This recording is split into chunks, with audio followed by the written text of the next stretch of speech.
certain arcs still have these orbs the size of cars still coming out from the arcs and still making contact with different militaries around the world. The arcs are letting go these UFOs just to monitor what is going on around, and these orbs, they go back into the arcs and they give this information back to the arc. I guess this is the way the arc stays updated on what's happening on the surface or around the world. They send out these orbs that look like metallic, or they're like a plasma type, and they go out and they sometimes follow 747s, pilots, people. They sometimes go to nuclear plants and monitor. And it's a type of protection the arcs have just to know the environment where it is. Because like I said before, the arcs are like they're organic in nature. So they feel, they know it's like a entity. You're listening to Exopolitics Today with Dr. Michael Salla, your source for the uncensored truth regarding the human, extraterrestrial, global, and political agenda. Click the like button and subscribe to this channel. And now, here's Dr. Michael Salla.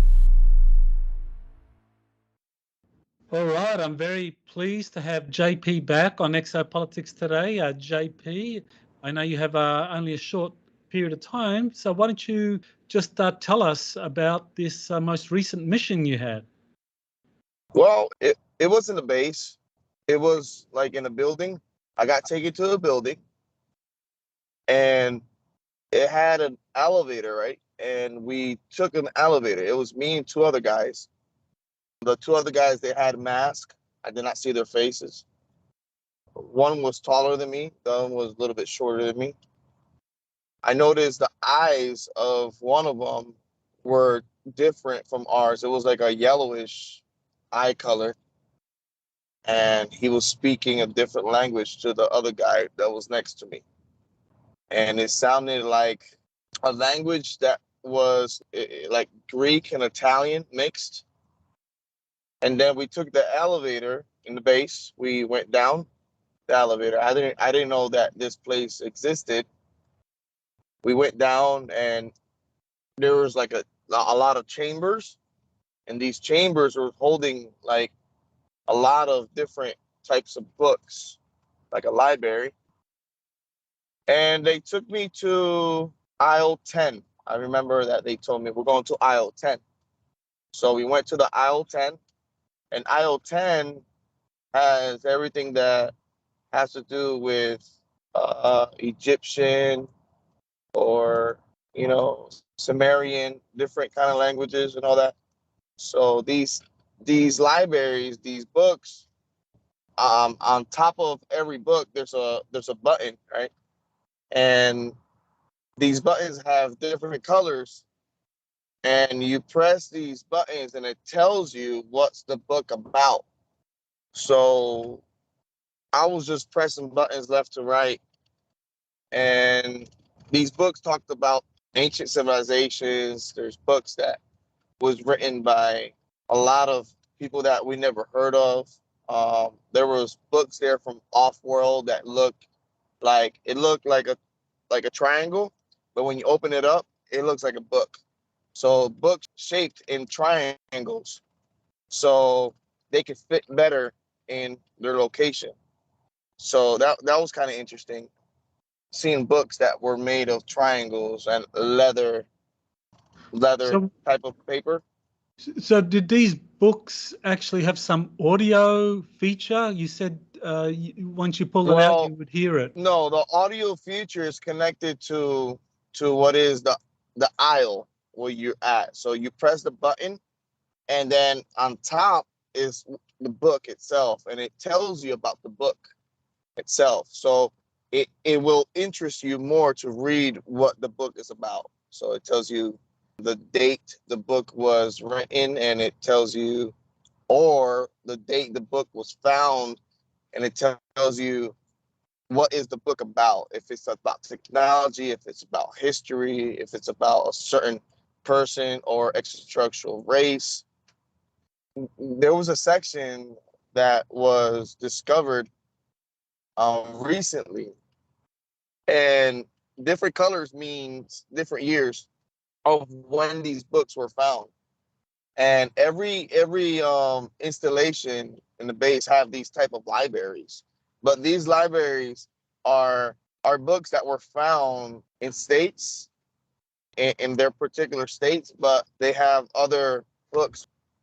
They're brought back from other countries where this states or military has done missions to, and they bring back these types of books or anything that has to do with anything type of writing and all that. So Well, they took us to aisle 10. Yes. so I was going to say, I know that there were a lot of stories about with the US invasion or takeover of Iraq in 2003, that the Iraq National Museum was raided and a lot of cuneiform texts were taken out by the US military. Are you saying that some of those texts were in, or some of those cuneiform texts were in this aisle 10 at this base that you were taken to? I can't say directly that, but it could be. Yeah. So tell us more about what you saw in that aisle 10. So they took out like 3 books, and these 3 books were talking about the arcs and how to activate these arcs that we're visiting. And it's like a manual. Yeah, it's like a manual, but written like in type of Sumerian and Egyptian writing of how to control these ships or how to take these ships out. Or there was a section that was reading, the guy was telling us, that one that knew how to read these kind of scriptures, that certain arcs still have these orbs the size of cars still coming out from the arcs and still making contact with different militaries around the world. So the arcs are having these, are letting go these UFOs just to monitor what is going on around. And these orbs, they come back and they go back into the arcs and they give this information back to the arc. I guess this is the way the arc stays updated on what's happening on the surface or around the world. They sent out these orbs that look like UFOs, metallic, or they're like a plasma type of UFO, and they go out and they sometimes follow 747s, pilots. They sometimes follow people. They sometimes go to like nuclear plants and monitor. And it's a type of protection the arcs have, just to know the environment where it is. Because like I said before, the arcs are like they're organic in nature. So they feel, they know it's like a entity. So it's quite interesting.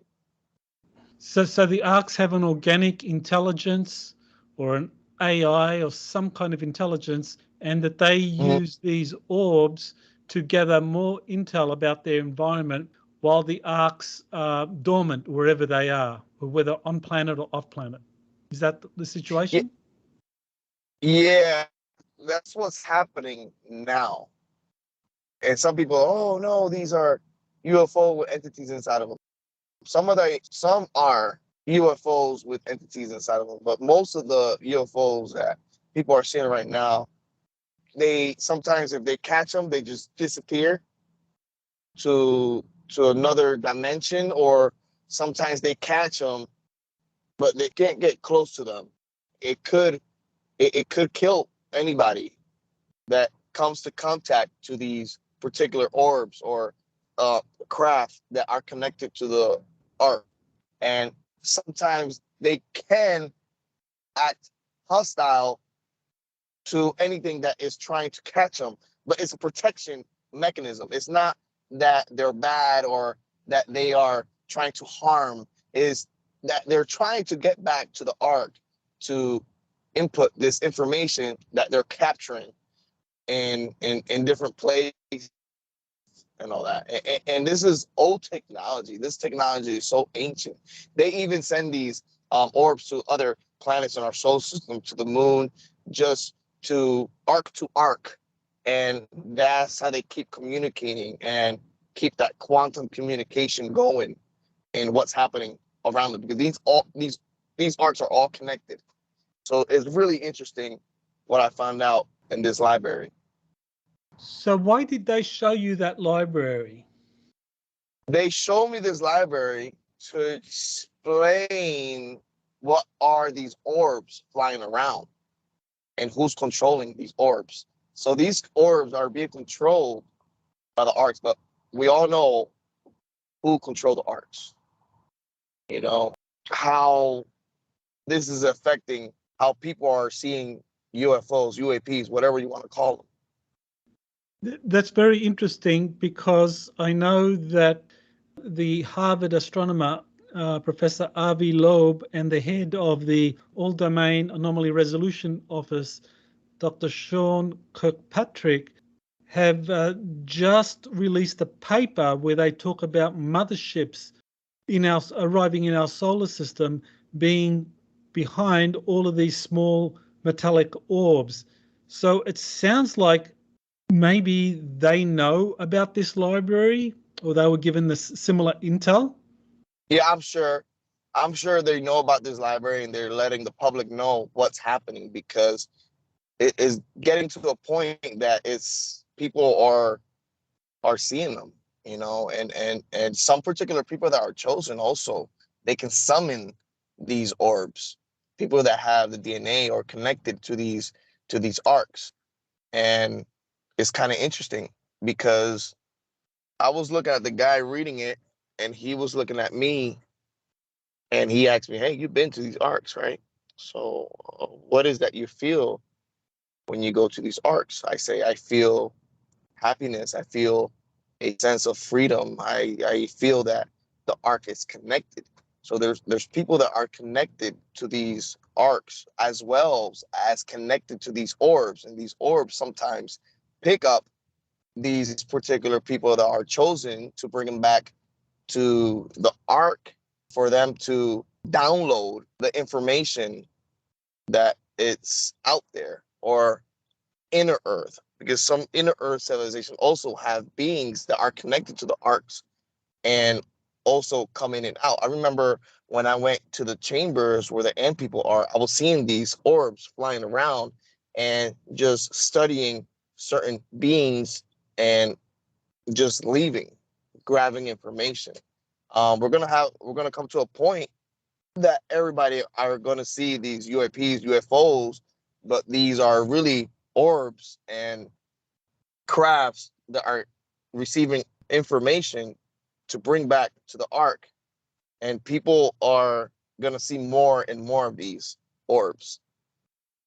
It sounds as though these orbs that belong to the arcs are kind of gathering intel on the state of consciousness or the state of affairs on the planet, and depending on that the arcs will reveal themselves more quickly or more slowly, depending on the circumstances. But it sounds like the arcs are now starting to kind of activate more, and so we're seeing more of these orbs. And so have you been told anything recently about when these arcs might actually begin to be seen themselves as opposed to the orbs?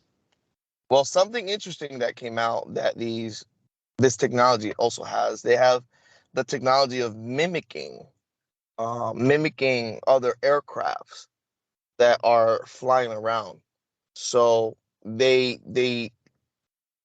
transform into whatever aircraft they're following, and they mimic what is the aircraft, the vibration, what kind of fuel. They mimic, like, say an orb follows a jet of some sort, and they can mimic the jet, and from our eyes we can see two jets, but one can be the orb mimicking the jet with a slightly different color.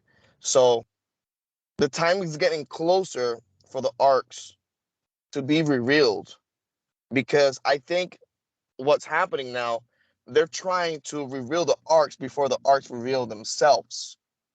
And for me personally, I think it's better for the arcs to reveal themselves before we reveal the arcs, because this is gonna cause like, okay, so all this that's happening in history, all these artifacts that we're finding, all these, ETs are visiting Earth, all this is true, So this is going to change a lot of people.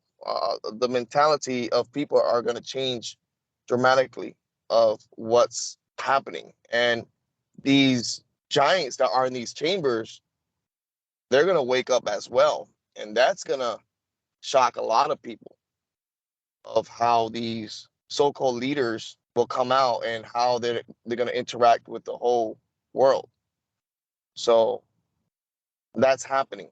That's going to happen. I don't know if it's going to be this year or next year, or they're going to try to suppress this information and suppress all this that's happening to the extent to turn it into an invasion of some sort. And that's what we're worried that we hope does not happen, that they turn this into a type of invasion type of thing and one world order type of thing, Right, yeah. A lot of people have been talking about the false flag alien invasion and whether the UFO phenomenon is going to be skewed in that way. So you were given access to this IL-10 at this base.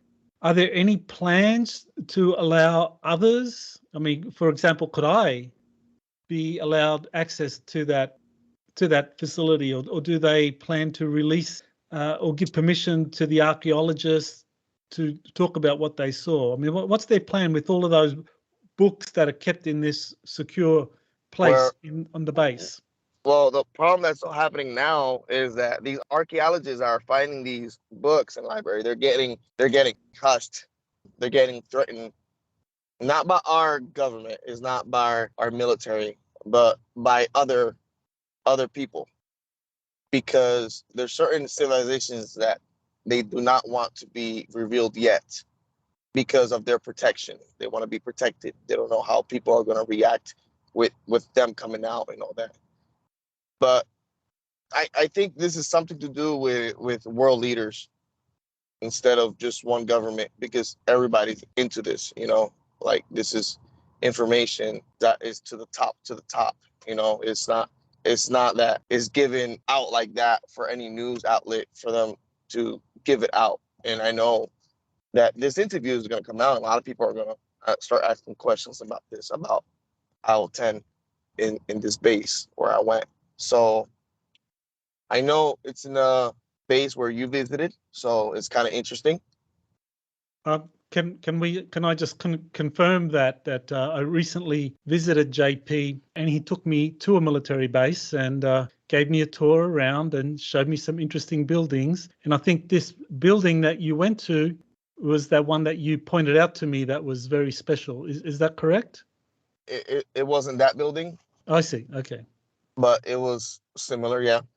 Okay. All right. So I have been on that base that JP is referring to, but we can't disclose it.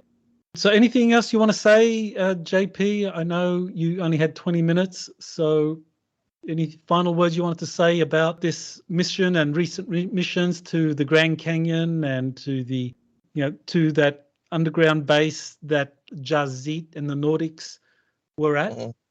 The Jasit people, the guy that his name was Jasit, those UFOs are coming out as well and making contact to different people. And they're connected with the Nordics as well. So there's going to be a lot of round orbs. The round orbs, I want people to understand that the round ones are from the arcs. And the one that look like plasma, that sometimes our people are going to see them now coming in and out from clouds, especially when it's really cloudy and there's a thunderstorm about to happen, or when it's slightly cloudy, you're going to see these metallic orbs that are going to be coming in and out from these clouds. And sometimes when you see the blue sky, you can see them in the middle. Like people are going to video and take pictures of these particular orbs. And then the ones that are flown, the Nordics that are connected to the military, these look saucer-like. And sometimes they blend in with the blue sky, but these also are like, you're going to see them looking like saucer-like, and they're slightly bigger than the orbs. I don't know if I sent you a video, I think it was a couple months ago, of a orb weaving in through the clouds and coming out through the clouds. That particular orb was from the Ark. And then there's another picture that I took in Orlando that looked like a saucer-like UFO vehicle. That one is from the Nordics. So people are gonna see them all over the world. These ships, they're gonna come more and more out. And it's not only coming from the arcs on Earth. These orbs are coming in from space as well into the atmosphere of Earth. And sometimes we're seeing them around the moon. Now, is it going to be a good time this month when the moon comes full and it's coming out to half moon? This is going to be the month and next month to take pictures and to take video of the moon. You're going to see more of these orbs coming in and out from the moon and seeing these UFOs coming from the moon and to Earth. So a lot of people are going to take these videos and pictures now in these 2 months coming up. There's going to be a lot of traffic coming up because we have ships coming from Jupiter that are already around by Mars and around Earth, that people are realizing that these are like motherships and all that. So yeah, we're living interesting times, Doc, and a lot of people are going to be happy and a lot of people are going to be shocked.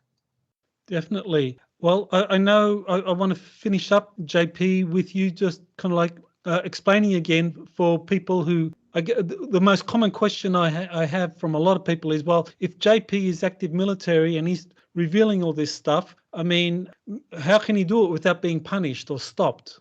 So can you just maybe explain why it is that there are people that, in the covert branch that are encouraging you to talk about this? I got a couple high people that are telling me to tell this. That's why I feel protected. And it's out there what I'm saying. It's not like I'm saying something top secret or something, the Pentagon is talking about this. It's not just me, I'm just saying a little portion of what's happening around. There's a lot more people with different experiences and things are happening to them that are also giving out information. So this is something that is happening to a lot of people, and a lot of people are going to give this information. This is something that is becoming a norm, and people are like just blowing it off. Oh, okay, well, UFO, all right, whatever. But when things starts happening, they're going to realize that all these things are, it's real. It's happening. It's something that is being also shared all over the military. Well, I hope more military do come forward to share what they've been experiencing. I know you've kind of like been one of the very few, if the only active service that's able to talk about this because you are protected to a certain degree. So that's good to know. But I know that there is some plan to reveal the truth to the public, because I don't believe this paper that just came out by Avi Loeb and Sean Kirkpatrick is accidental, that there are people that want the rest of the world to know that there are these motherships around releasing these orbs. And of course, those are the arcs, according to what you have been told, and also what you were shown from that library there in aisle 10 at that base. Mm-hmm. It's something quite interesting what's happening with people. A lot of people are getting this information and they're just getting the information in paper and just ripping the paper and throwing it away because they don't want nothing to do with this. They don't want to be called crazy. They don't want to be called insane. But now all those people are realizing that, hey, I should have, I should have kept on, because you can't be scared. You can't be, you are protected. It's not like you're not getting protected by telling this to the public, this information. There's people that want this information out there. It's tough, man. It's tough, because sometimes you get people following you all over the place, and you turn around and there's somebody there that is making sure that you're doing the right moves and all that. So I know a couple of years ago, maybe 15 or 20 years, it was dangerous to do this and to give these information out, At this point, my conversation with JP was interrupted, but he was talking about how he and others who may be disclosing information because they have some support within the covert branches, there is also pushback by others who are opposed, and they can be quite threatening. So even though JP is active military and is giving information that he's been approved to do so by those more senior in the military ranks, there are still agencies and forces, presumably associated with the CIA, the Majestic 12 group, or Deep State calls itself these days, that are opposed and try to harass people. But I do want to emphasize that JP does take a risk in being a conduit for this information. He was explaining how it can be dangerous, not just for him, but for any others, especially some of the archaeologists or scientists that are involved in studying this material, who may not be protected as much as he is by whether it's more senior military officials or whether it's through extraterrestrials such as the Nordics, who have been protecting and working with JP since 2008. So I want to just acknowledge JP's courage in being prominent in releasing this information, and of course his service to his country. So thank you all for listening. And for those that want to learn more, I just want to mention that in my next webinar, where I will be going more deeply into these issues concerning the big rediscovery that lies ahead, as ancient technologies and knowledge that have been long hidden are going to be released in a way that makes it look like it's a rediscovery. So I will be talking more about that, so you can go to my website exopolitics.org for more information, or you can watch the recent trailer to get an idea of how these disclosures are going to come out in different phases. And I think what JP is discussing is phase 1. So thank you for listening, and aloha. You have been listening to Exopolitics Today with Dr. Michael Salla. Please remember to like, share, and subscribe to this channel. Join or start a conversation in the comments. Take the time to explore the vast library of best-selling books, webinars, and podcasts by Dr. Salla. Visit exopoliticstoday.com.